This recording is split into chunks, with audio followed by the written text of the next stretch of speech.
Warp Zone, a podcast on sci-fi, philosophy, religion, politics, gaming, and anything else taboo. Do. And I am here with my eternal thou. Yes, me. I'm Tara. No, you're not the eternal and I'm thou. Here with you are just the thou. I'm here with the it of Banasik. So I gave you a capital T thou. I You know, give me an it, an an S. Yeah. We're going to be talking about Martin Buber. Not to be confused with Michael Bublé. No. One wrote a bit, the other Is the singer. plays. I was going to say something, a lot worse. Comes than out of that. his cave every Christmas. Yeah, that was that. Plays to baby boomers, Yep. Yeah. Baby boomers love Buble, eh? Yeah. That and the other guy. Frank Sinatra. No. I like Frank What's Sinatra. the guy that does Andre Rieu? Oh, yeah. Andre Rieu. I think you say his surname. Rieu. Andre Rieu. They love him. They do. Yeah, All that Christmas carols coming out soon. we don't do that at the shop. You don't play any Christmas songs? None at all? No. Not even like retro ones? No. I like Christmas songs. No. Yeah, I'm the sort of one that kind of hums them all year round. Yeah. So we, you got to think that we're open for 12 hours a day, every day. The staff want to, jump off the balcony as it is, Yeah. dealing with the amount of stock and everything. If you had played incessant Christmas music True, all the it would time. push them over the edge. Well, really, it's no Yeah. H&S risk. It is, yeah. So I made an assessment and I decided 2 Christmases ago that after one day of Christmas carols, no, we're going to play, rockabilly, ska music and that sort of Yeah. stuff. So So you're a little bit like the Grinch that stole Christmas. No, I like music. And Do you I like like music at Christmas? Christmas. I love Christmas, yeah. Do you like Christmas carols? No. Oh, see. It's a No. bit Grinchy. Mm. Presents? Yeah, I like presents. Okay. Yeah.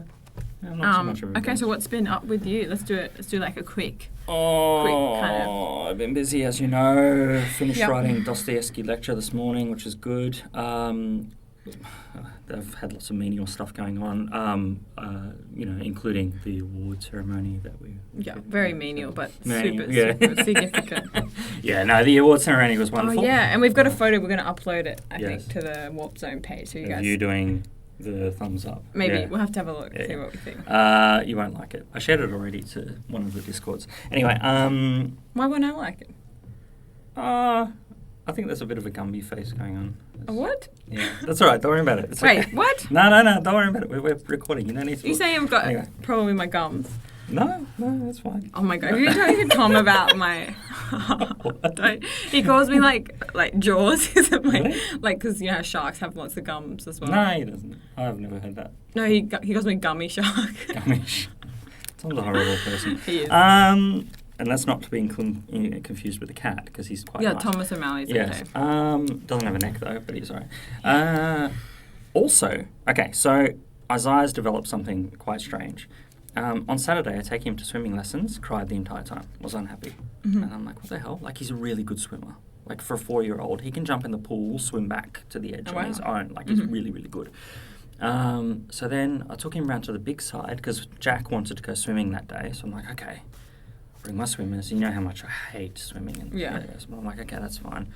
So I jump in the pool over the other side, and Isaiah's still crying. So I had to hold him for 40 minutes after his lessons of him crying. So it's an hour and 20 minutes. Oh my god. He was unhappy. Then he snaps out of it and he was jumping off the edge. He was absolutely fine. So okay, this is weird. Maybe he's developed a little neuroses about, swimming or whatever. So what we do is take him back on the Sunday. Same thing happens. Oh, 40 really? minutes again. So What was he just saying? I don't want to go in. I don't want to too go much in. water. Too much. According to him. Yeah. I don't know what that means. So he's not happy with that. So this Saturday we're going half an hour early because the first time he had an hour and 20-minute breakdown. Mm-hmm. On Sunday 40 minutes. Oh, you hope that it's going to keep reducing. Yeah, that's my theory. Yeah. Just throw him in. Just throw him straight in.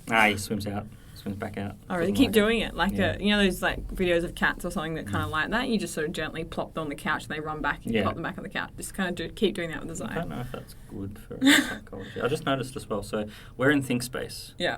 We should have said that. But they've got an analog clock up on their screen. Oh, yeah. Oh, Yeah. just turned off. It does that. They've got an analog clock up on the screen. Oh, yeah. Whereas they've got the digital one down the corner. Yeah, I don't like analog clocks. Never been good at reading them. Really? Yeah. Oh. I can read it. Anyway, so that's what I've been doing. It's quite annoying, but that's okay. Yeah. We had dinner yesterday. Mm-hmm. Went to a party on the weekend. That was pretty good.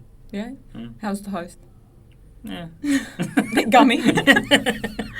No, that was good. It was good. Yeah. I think this is fair because of all the thumb jokes I make. I think you can make gum jokes towards me. I don't make gum jokes. No, it's okay. Didn't you say it was a bit gummy, though, the photo? Yeah, Gumby. Gumby, what does that mean? You'll see. Yeah.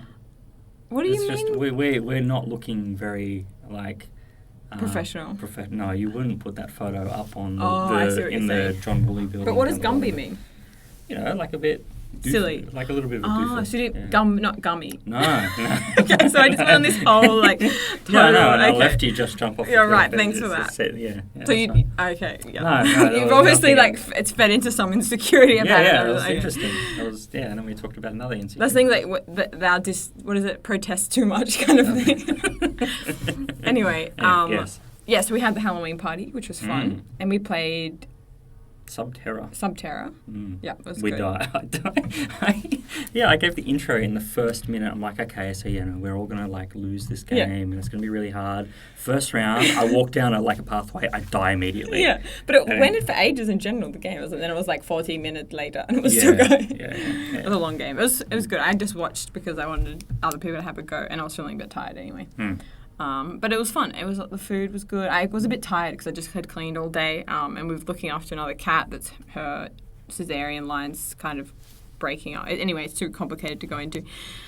But things have been good. Busy, very busy. Tom's been going. He was in Canberra last week. Now he's doing bee stuff at Pearl Beach and still smelling. What? Smelling. No smell stuff. Now focusing on the semen. Yeah. Is that a progression or a digression? Yeah, bee semen, I should say. For anyone that's just listening just to this episode with no context. Focusing on the semen. Yeah. What else happened?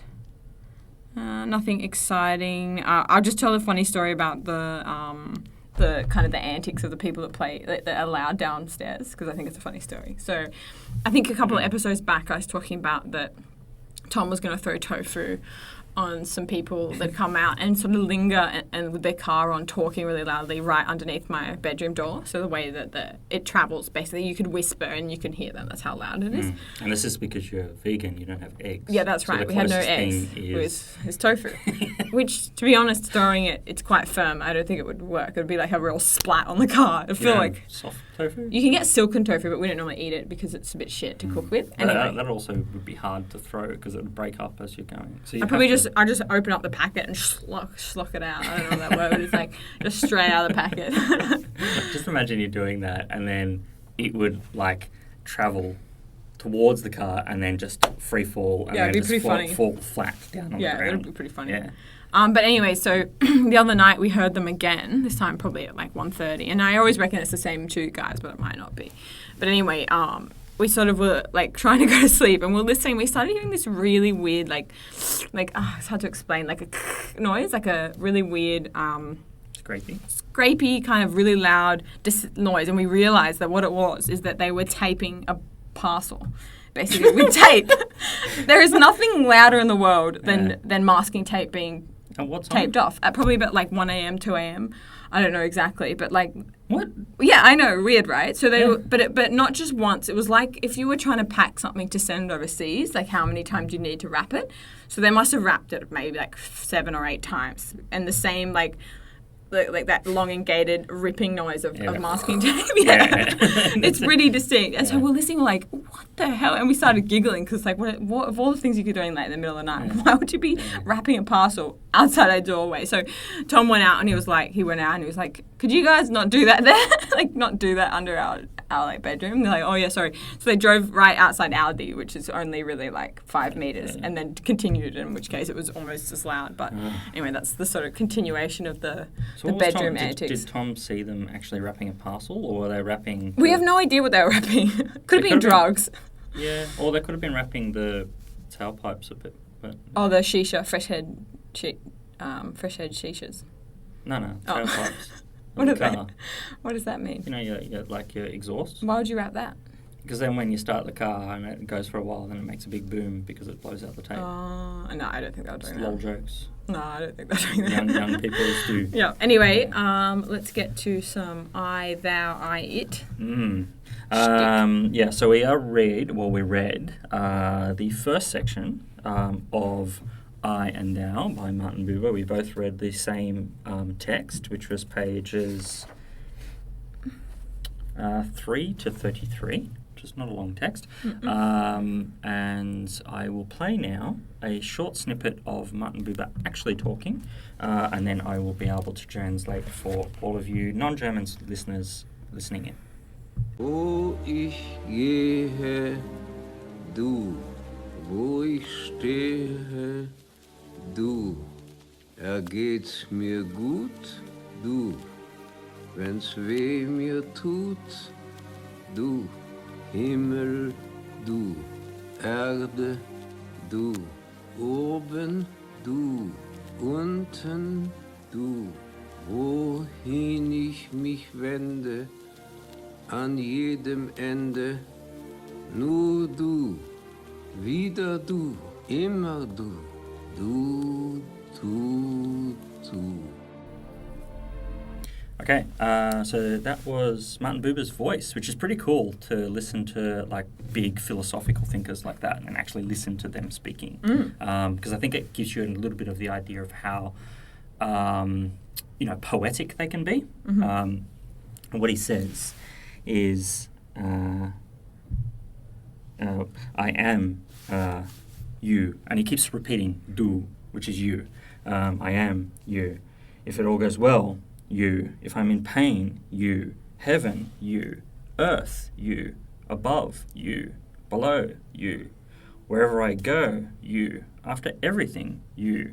Only you, none but you, always you. Yep. And that's the key to his philosophy. To give you a little bit of a background, let me get my notes.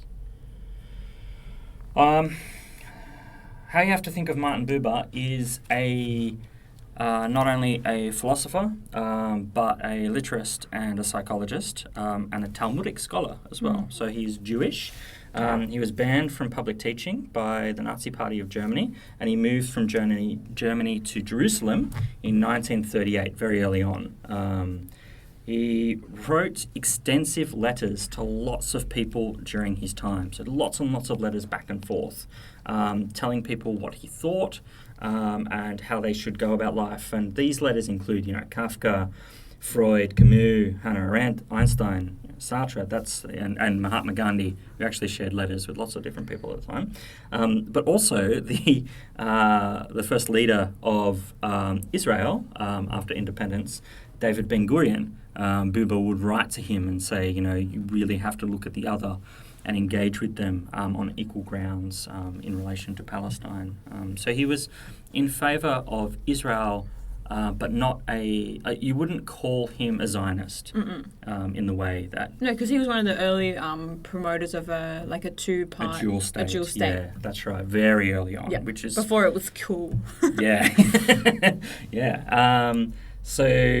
He did join the Zionist movement, but he tries to influence from within inside the Zionist movement that it needs to be a dual state and there needs to be active participation. And that's actually a political measure which is now has serious moves in Israel today. Whether you'd have... And what he means by dual state doesn't mean divisionary lines of Palestine on one side, Israel on the other. Dual state means same country, same land, two people... self-governing rules side by side within the same state. Yeah, he didn't want the new Israel's sort of Jewish state to be defined by its hate for Muslim people. He didn't want that to be a major component of it. Yeah, or otherness. Yeah, exactly. So you should have then Israel, yes? Yeah. And then inside Israel, the two people would have their own sets of laws and rules and parliaments side by side, governed without boundaries. Which is really interesting. He's considered an existentialist, even though all existentialists say that they are not existentialists, except for Sartre or Sartre. Yeah, because I read he said that so he didn't like being called a philosopher or a theologian, claiming he was not interested in ideas, only personal experience, and could not discuss God but only relationships to God. Yes. So he rejected like all the philosophers. Same with Camus, right? Yeah, Didn't want to be thought he's in of the as a Camus philosopher. camp this way. But he does say that he speaks of holiness. He's concerned with holiness. Everything is holy for him, and this is the entire engagement he has. He was chosen as by Warhol as being one of the most influential Jewish people of the time. And you don't mean Andy Warhol, do you? What? You don't mean Andy Warhol? Yeah. Oh, really? Yeah, the artist, yeah. Oh, but it says here, is his real name Robert Feldman Warhol? Is that the same guy? Yeah. Really? Isn't it? I don't know. I don't know enough about Andy Warhol, but that's a big difference from maybe he had a pseudonym as Andy, but it just seems a bit weird. Yeah, well, actually, on that, side note. Yeah. Michael J. Fox. What does the J stand for? I don't know. Without Googling. No, I don't know. I'm Googling. Oh, is it? Yeah. I don't think it's the same guy. Warhol. Yeah, Andy Warhol. No, but what your note says is Robert Feldman Warhol. It's the same guy. Yeah. Huh. Well, there you go. I didn't know he had such a different name. Yeah, I don't know why that is. We should do an Andy Warhol episode. That would be really hard, actually. Yeah, that would be really hard. How would we talk about art? Like, what is it, the Heinz soup cup and everything? Well, you'd go, yes, this is red. Imagine, readers, red. Anyway, he wrote expositions on the Talmud, wrote esoteric, I guess, philosophical works, and I would gather, I'd classify one of these, like I Am Now, as part of that. Because it's not written like Heidegger, nor is it written like... I don't think it's written like Camus. No. It's more poetry and this circular engagement. Yeah. Now, he came to this realization of I and thou after he met with one of his students. So, as an academic, you're asked to meet with lots and lots of students, as we are, and as some of the listeners that we have engages with students all the time. And he gave the student some answers and was sort of dismissive, and he finds out later that the student died, and he could never have a close relationship with that student. And he felt really bad about it, and that shook him from that experience. And he saw that relationship as an I-it relationship, and this is what brings him to define these relationships that we have with people, whether you have I-thou relationships or I-it relationships. And he basically was treating that student to an ends, and as the student was treating him to an ends. Some student comes and sees him, I need to pass, what do I need to do? And then he says, yeah, you have to do this. And both of them are really uninterested in that actual interaction, but they're going through the tropes. They're going through the motions of saying, yep, do this, do that, let's overcome this, and then you will pass, etc., etc. And this forms his entire philosophy, that after the student dies, he's got no potentiality of resuscitating that engagement. Yeah.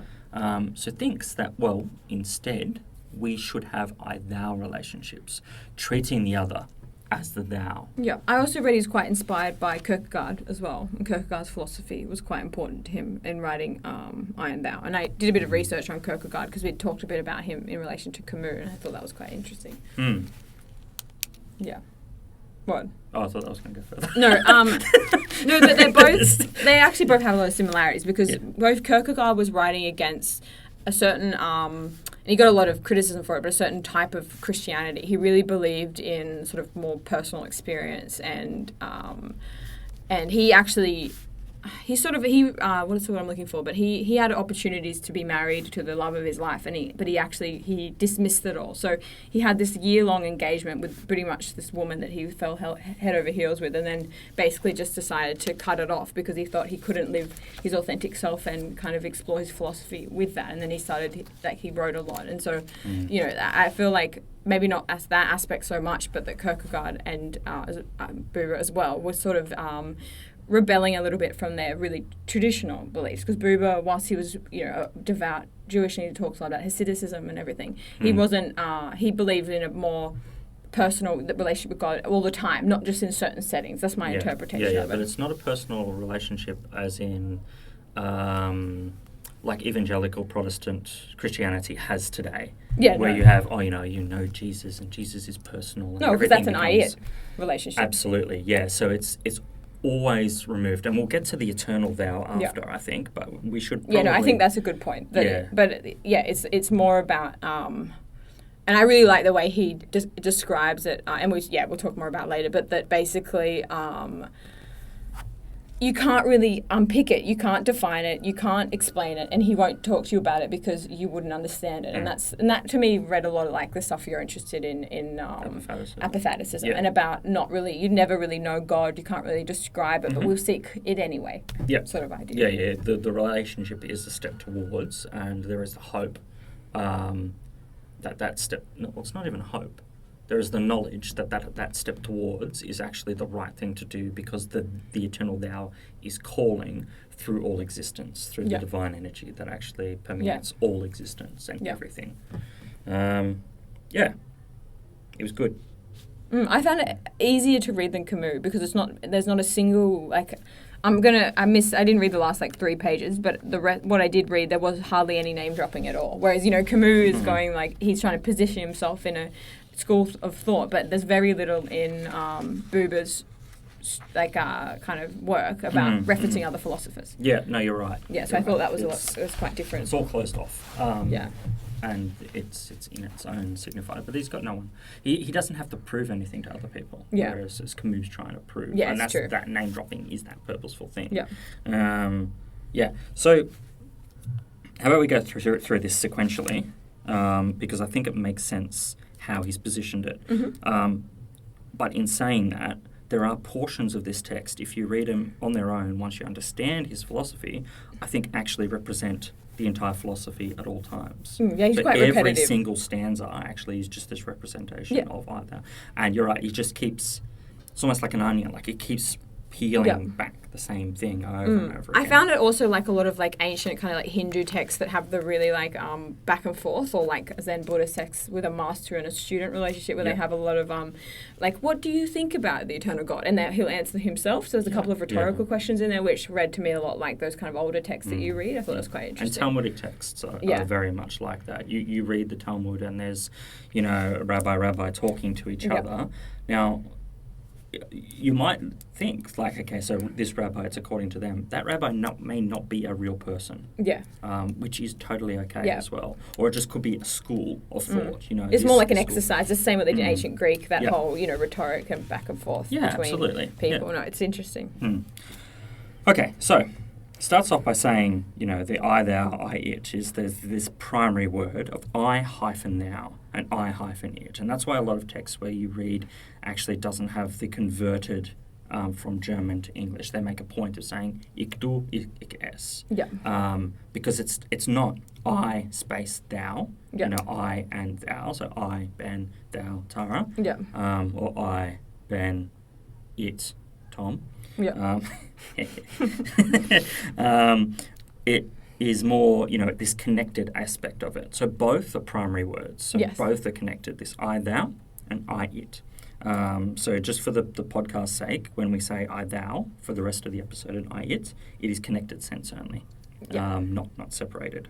Yeah, and in the text it has a little hyphen. The translator has done that. And even just translating Martin Buber, I think, would be really difficult because Buber's also really interested in language and translation. And I read about him. So I'm pretty sure, and you'll correct me, but that he was translating the Torah into German or Polish. Is that right? German. Yeah, there's Talmudic translation. But Heidegger was doing it, right? Yeah, so because in around the time when there wasn't a lot of, I don't think there was any translation at that time, or not many. Not many. Yeah. No. So the idea so being the full text he was interested in actually translating and actually reading in language. Yeah. So I think he felt that it should be available to everyone, but not that it should be simplified. It should be written as it is, and that's the hermeneutic aspect of it being something for you to puzzle out as you're reading, and you know, in an esoteric sort of sense that you will learn through the reading, and he wasn't going to dumb it down for you to understand, and in its complexity is it's still enriching, and I thought that was really interesting. Yeah. All right, so he starts on something which is pretty interesting, where primary words do not signify things. Yeah. So I, thou, I, it do not signify things. So the signifier is a signifying part of language. So we know this through Heidegger a little bit, and more people like Husserl, actually. So Husserl says, and it's this back and forth debate basically between Heidegger and Husserl about the lectern. You know, walking into a lecture theatre, you've got the lectern. And now, when I say lectern, I think of, a wooden box with a microphone in it. It didn't have, I could have had a microphone back in those days. I don't know. Anyway, doesn't matter. Anyway, so you've got a lectern. Everyone knows sort of what a lectern is. Yes. Now, it's made up of different things and different parts, and that's signifiers. So Husserl says, all right, we have to imagine us stepping back and imagining the lectern. But then Heidegger makes the point, well, hang on a second, what if you walked in and there was no lectern? Like, that's a shocking experience. And then we have to consider ourselves considering the lectern. So it's like 2 steps back. It's going back into beyond phenomenology. So here, Buber makes a point that primary words of I, thou, I, it, this is what he's talking about in relation to these aspects of engaging with the other, no matter what the other is, and he'll go on to the tree in a second, that it is not a phenomenological exercise, nor is it beyond phenomenology. It's not existentiality, which Heidegger talks about. This is a primary cause, a primary relationship, and it defies meaning in that regard. So it's happening right now. It happens all the time. It's real. It's not something that we're just thinking about. It's existing. It's now. It is existence, yes. Now, existence and being, you say those 2 words. And being in time. Being in time, that's right. Or being and... Wasn't it the other one, existence and something? Yeah, what was Sartre's one? Existence. Yeah. So being in existence. So we say these phrases and we're meaning those things at the same time, and it just needs to be unpacked. But yes, he's talking about Dasein, basically being in that space and experiencing the other. The problem with Heidegger, for all of these thinkers, Buber, Levinas later as well, that Heidegger's missing the other in the room. And for Buber, everything is that relationship with how we engage with the other and how that aspect of engagement that makes is. sense. Now, he actually goes forth, and this is just in the second page of this book, that I is taken itself, but I is the primary I, thou, and I is the primary word I, it. So I refers to one or other of those. I is constantly, I is present when I say I. So I, therefore, is reliant on thou or it. Yes. For you to exist in the world, you exist not in individuality. You exist in relation to. Yeah, and also that the it can be a you. So it's not saying I and you. It could be I and table. You could have an I-thou relationship with a cat, right? Yes. Or you can have an I-eat relationship with your partner. Yes. So it doesn't mean that they're signifying, like thou's reserved for people and it's reserved for everything else. It's really about how you are understanding it and how you're connecting with something. Absolutely. Yeah, that's right. Okay, so he goes through and says, there is the perception. So I perceive something, I'm sensible something, I imagine something, I feel something. All of those are I, it. I feel, I think of something, it's I, it. Yeah. Because it's capturing the cause. Yeah. So the cause, or the signifier, of me saying, okay, I'm going to think about the lectern, that has automatically made that into an it. Yeah. Because it captures my understanding is very, very, very difficult to become an I thou. Most of what we would be operating would be a version of I it, is my understanding. That even when we first encounter someone, maybe in that split second you're in an I thou, but as soon as you start thinking about, when do I have to meet this person next, or whatever you start kind of thinking about it, it turns quickly into an I it. Is that right?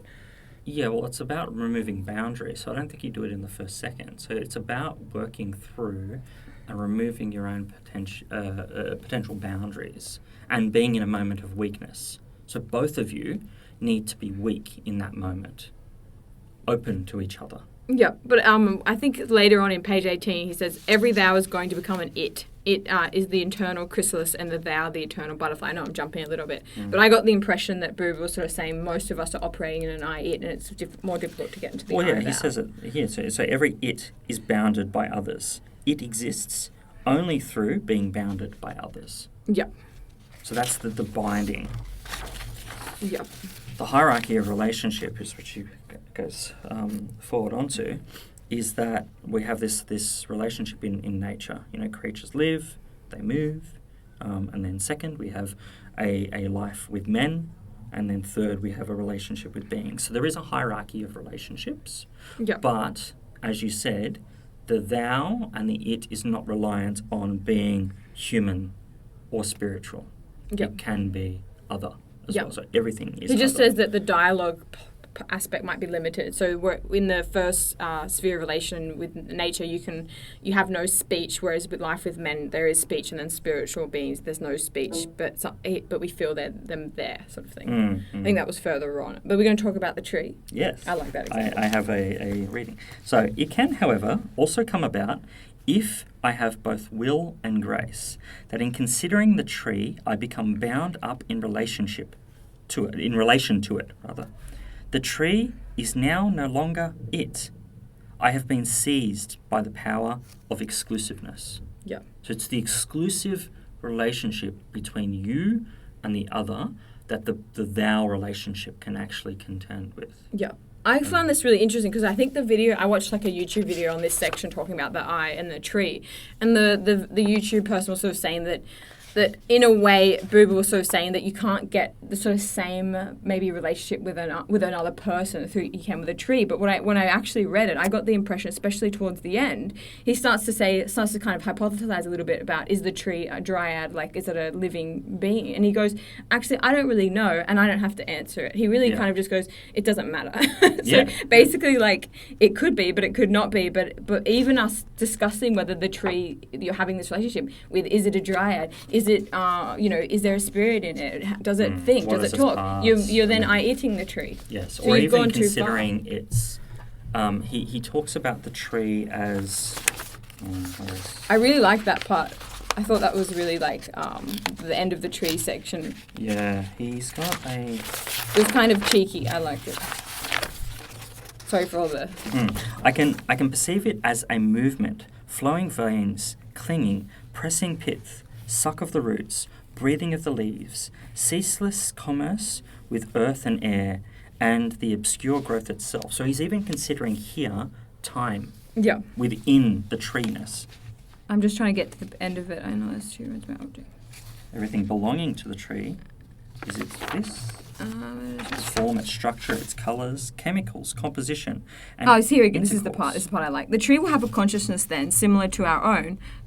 Of that I have no experience. But do you wish, through seeming to succeed in it with yourself, once again to disintegrate that which cannot be disintegrated? I encounter no soul or dread of the tree, but the tree itself. And I think that's saying to the reader, like, why do we have to classify it? Because what he is also railing against is the idea that when we look at the tree as a scientist and we start breaking it down in its chemistry and physical components, it's no longer the tree anymore. It's becoming an it. It's not a thou, it's an it. And I thought that was really interesting. This is probably my favourite section in the piece. Yeah. So you didn't like the eternal thou parts? I didn't mind it, but being someone that loves nature and reading it as a connection to living beings and something which I experience, I really liked Buber sort of interpreting that way, and the kind of repercussions this could have on ecology and whole system kind of theories is really interesting. So that's what I like the best about it. So how do we have this relationship then? So the weakness here, he talks about, for everything that is just in a moment of play, ran through the perspective must be obliterated. So you have to be weak in that experience, even with the tree. And the tree has to show weakness to you as well. So there's a vulnerability? Yeah, that's right. So the vulnerability is open between both of you, and then the thou can be met. And this section is my favourite out of the entire work. The thou meets me through grace. It is not found by seeking, but by speaking of the primary word to it as an act of my being, is indeed the act of my being. The thou meets me, but I step in direct relationship with it.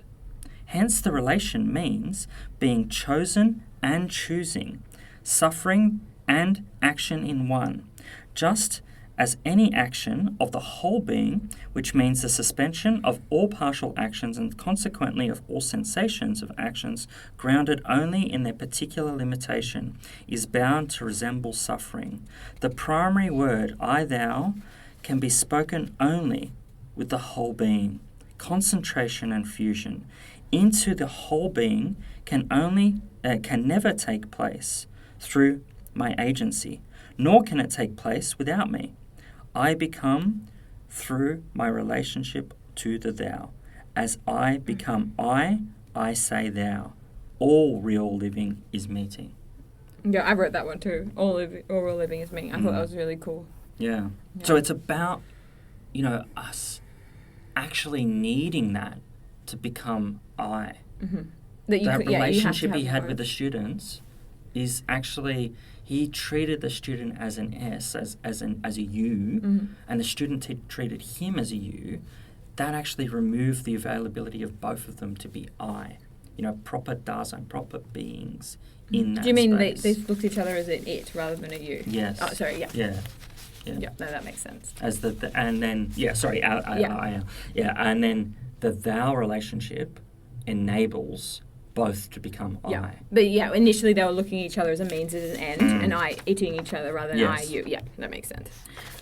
The other thing I really liked, and I know we're going back and forth a bit, was the stuff on experiences. So, and I travel a lot, and you get this idea of visiting a country and experiencing it. But even then, Buber's saying that's using a location to kind of fulfill an experience isn't necessarily doing an I thou. You're still doing an I it. And and I thought of the example of when I traveled to India, I met someone once that really wanted to do a slum tour, right, to visit the slums, to see what the life was like, to basically have a kind of epiphany about how shit other people have it. And I was really critical of this because I was like, isn't this poverty enough for you over here? But I felt like he was really, because Buber explains what is the world getting out of the experience? What was the Indian people that he was visiting getting out of the experience? And it's nothing. It was nothing. They weren't getting anything from it. It was no, Buber doesn't use this example, but he talks a little bit about it in page 6. He says, when man experiences the world, he's experiencing it for himself. The world doesn't take part. So if you are I-eating and a travel experience of travel, the world isn't then taking part anymore, right? And so I thought that was really interesting because I'm really critical of people that use sort of slum tours to try and get an aha moment and really objectify people's poverty. I mean, it's poverty porn. And it's horrible. Going back to their own. Taking photos of starving children and giving themselves a pat on the back. Where I was like, can you imagine if you're somebody's shit revelation experience that you're living in your day, you happen to live in a slum, and all your role in that interaction is to tell those people that they have it good. Yeah. Fuck that. Do you know what I mean? Yeah, it's horrible. Totally, yeah. Anyway, so I thought that was a really interesting little segment. It gets on to, you probably didn't read this part. I got to the love part. Okay, it's just a little bit further where he talks about thou being beyond capture. So you're right.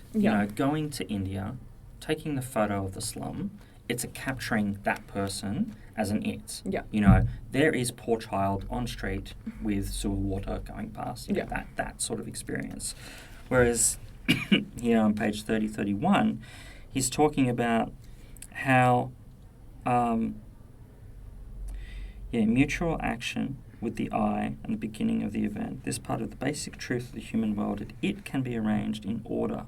Only when things, from being our thou, become our it, can be coordinated.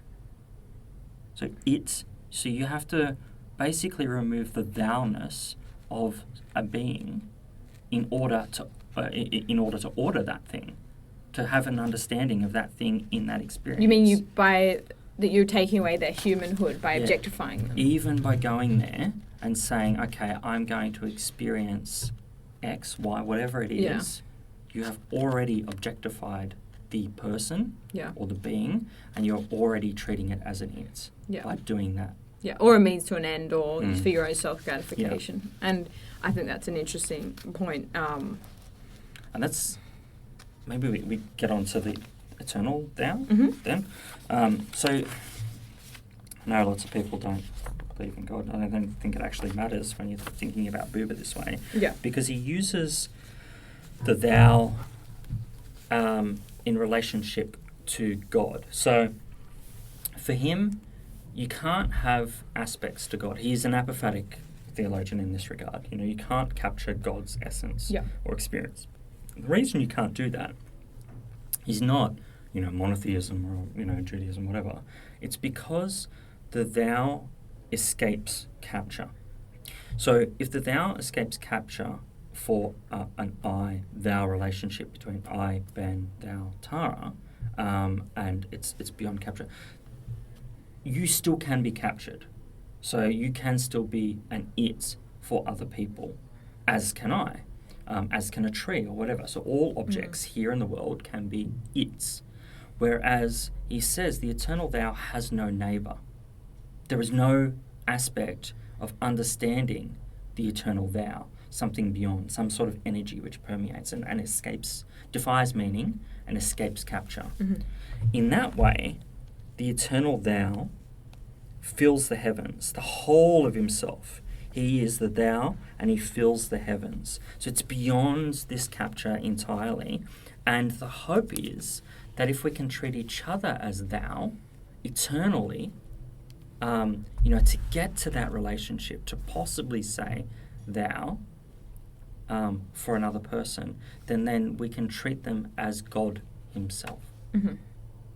Because eternally would escape capture.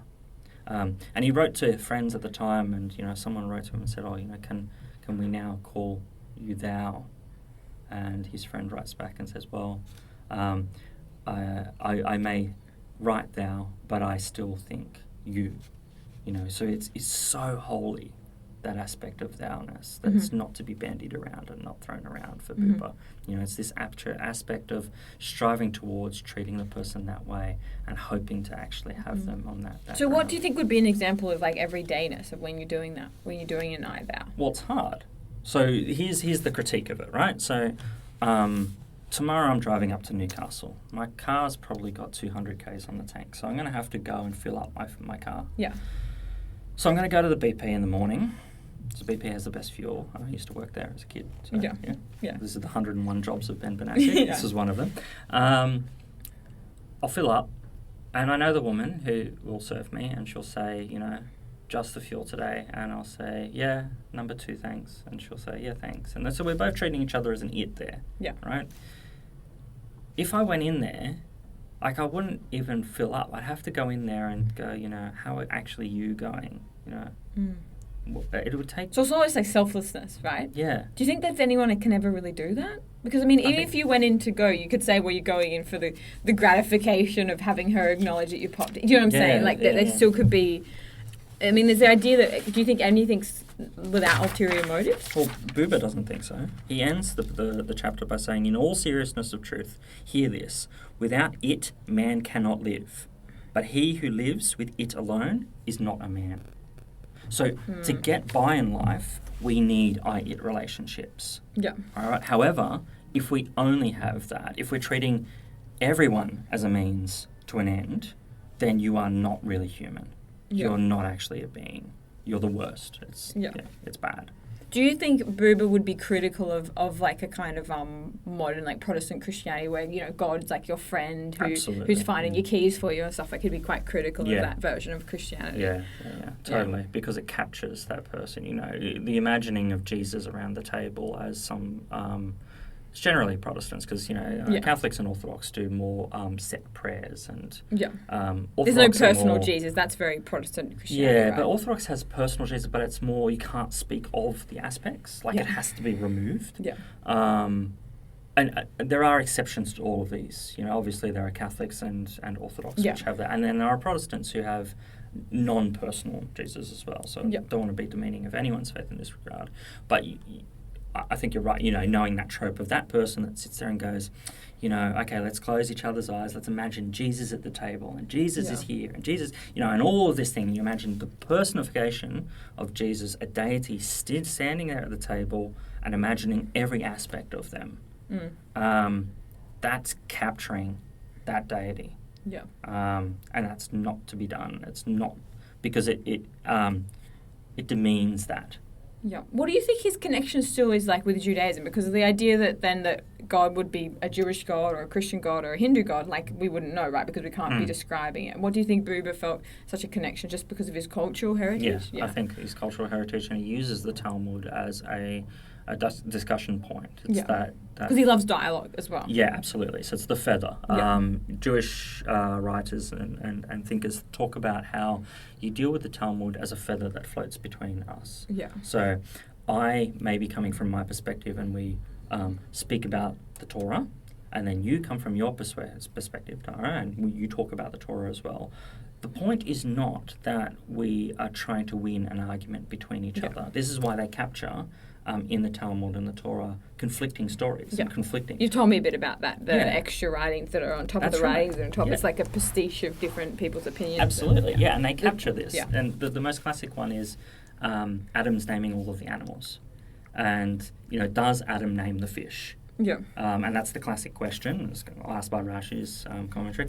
And then you have, two Jewish thinkers who one says yes, absolutely, because it's a beast. The other says no, if you took the fish out of the water, they would die. So no, he couldn't have named the fish. And that's also about, man not having, humans not having complete control of the oceans, as a primordial state. That debate there, that engagement shows how Judaism actually engages with Torah, because it's not important that either win. Yeah. The point is to talk about it. Yeah. The point is for the feather to keep floating, because as long as there's people in the room discussing the issue, the Torah still floats. The feather is still there, and it's still being engaged with. I think it's a really nice way to look at those texts rather than thinking it's an authority and that everything in it's correct, but actually encouraging debate and that, and trying to find things that matter to you and that impact your experiences, right? In a way. Yeah, that's right. But there is it's not a religion of being soft towards each other and saying, okay, let's be accepting of all things either. Yeah. There are definitive truths that you can understand from each of the thinkers. It's just that it's very, very similar to the ancient church who said there is no one doctor or doctrine which defines the faith. That's really what it comes down to. And for Buber in this regard, anyone who tries to capture God in that way is just personifying God as an it. And that's not to be done. Yep. Cool. Excellent. And what do we have anything else on Buber? Are we going to... I don't know. Well, what else did you think? Let me see. Looking back at my notes, I thought it was very poetic the way it was written. Like it is written like poetry. And it's very like eloquently written. I really I liked his sort of dialogue, like the way he writes. I think was really interesting. I liked also the aspect of the I thou it's the relationship. It's the between the I and thou that's important. It's not really the I or the thou. It's the what's happening between the two, and that's really important as well. Like that it's relational.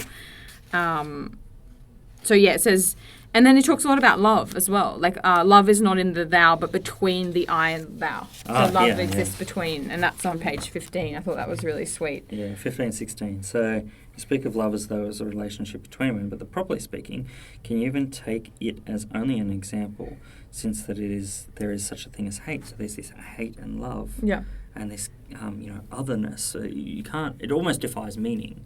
Love, because it's a state. Yeah. Yeah. Yeah. No, it's interesting. And also, love is responsibility of an I for a thou. I thought was really interesting as well. That there's like the responsibility of you as well in that relationship. So,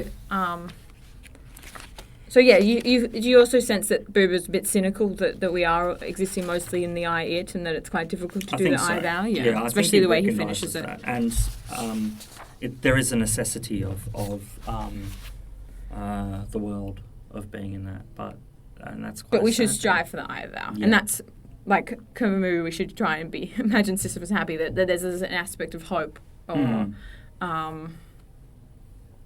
because he's still talking about existential dread, right? That we're living in an I it, where everything's a means to an end. But how do we kind of get out of that, right? Camus. Buber. Oh, Buber. Yeah, sorry, switching around. There is, what is the purpose? What is the purpose of because that's bringing it back to existentialism more generally. That's what it's doing, right? Yeah, and that's why you'd be considered within that trend of existentialist thinkers or philosophers. But the writing here he's giving is unique, I think, from a lot of philosophers. It's not, it's more like Rudyard Kipling. Like it's more, or what's his name? Kumi? Or what's that guy? I'm not sure. Yeah, he's a poet. Anyway, it's very poetic, and you have to read behind it. But it is poetic, but still talking about the philosophy at the same time. So it's not as removed as going, okay, let's talk about Tolstoy, Dostoevsky's work, and going, okay, let's unpack this, and this character represents this archetype, and that's how we understand it. Yeah, he's not using the archetypes in this regard. It's just talking about the philosophy. Yeah, but he was reading a lot of philosophers too. He wasn't in isolation, so it's not like he was just born in because he was in quite an Orthodox Jewish family setting, right? And then I got the understanding he kind of pulled back from that and then started reading a lot more. He was influenced very highly. It was Nietzsche was he? Yeah, and Kierkegaard and other philosophers and things. So he was really thrown into kind of academia and not academia, but like philosophy thought and the academy, rather than just being the Jewish kind of influence. That's had a huge impact on his philosophy as well. And he's writing from the perspective of Europe during this time after the Second World War of writing their new history and debating the ideas and coming up with ideas. You got Sartre over in France doing his thing. Was that around the same time? Yeah. Okay. Yeah. And then you have Buber, yes. And they shared letters between each other, which is quite cool. Yeah. Buber's letters, there's a lot of them to everyone. He wrote a lot of text as well. He's quite a big writer. Yeah, big writer. And he wrote compilations of Hasidic stories as well and did a bit of translations on those. So capturing oral Torah from Talmud and then mixing with Hasidism and then compiling those. So it's a hermeneutic exercise where he's taking texts from different areas and then organising them into different times. And that's a very Jewish thing as well. Yeah. You have to imagine it's not only oral Torah, but there is written Torah, and that's all on scrolls, bag of scrolls, literally in synagogue being pulled out. Yeah. There is a misorganisation that's happening all the time, which means it's acceptable to look at. Yeah, we didn't talk at all about his political influence, because he was quite interested in, at the beginning of anarchism, and this is what I read, and new ways of utopias and new ways of political systems, and he saw in certain political systems a way for more I thou, and I think he was looking more towards social kind of I mean, that's what I read. I don't know. It's very hard to define it, because you wouldn't say he's anarchist as in anarchist when you say today that smash the state, destroy the... It's more utopic engagement with others, and then the I thou, and that's how he's talking about Palestine and Israel. Yep. And the concerns that he's having with the creation of the state. Yeah, no, definitely. Yep, I don't think I've got anything else to say. Do you? No. No, we're done with Buber, and then we're going to move on with this theme of sort of Jewish philosophy and existentialism, right? Yeah. For next week? I guess so. It wasn't the plan? You had 3 thinkers that we were going to focus on? I didn't know we were going to do that next week. I thought we were going to take a break. But yeah, we could do that. So, next week, really? You want to read Levina, Totality and Infinity? I thought it would make sense to do them in order. Yeah, okay. All right. So, next week, all being well, unless things go wrong, which, who knows? Because, yeah. Emmanuel Levinas, Totality and Infinity, an essay on exteriority. 29 pages from that. And then we will go forth and end with Melissa Raphael talking about the feminist intimations of the holy in Auschwitz. Yeah, and Levinas is also someone that's very poetic, right? The way he writes is quite poetic from memory. Yeah, not as poetic as Buber, but there is some subtle differences between Levinas and and Buber. we'll link the text that we talked about on the write-up for today. Yeah, in the show notes, it'll be there. So, and any works you recommend if people are interested in Martin Buber, other than the Ich und Thou? You can do. Ich und Du? Yeah, I think I've got... Putting Ben on the spot. Holy moly. Yeah, In the Knowledge of Man and Eclipse of God. Yep. Read Eclipse of God. It's very good. Okay, cool. Yeah, if you are interested in the eternal thou, which we are all eternally interested in. Yeah. Well, thank you for this discussion. Thank me. I think we're doing Thank good thou. dialogue. Thank thou. Thank thou. Thank thou all for listening. Yes. And I will see you all in the future. Bye. Bye.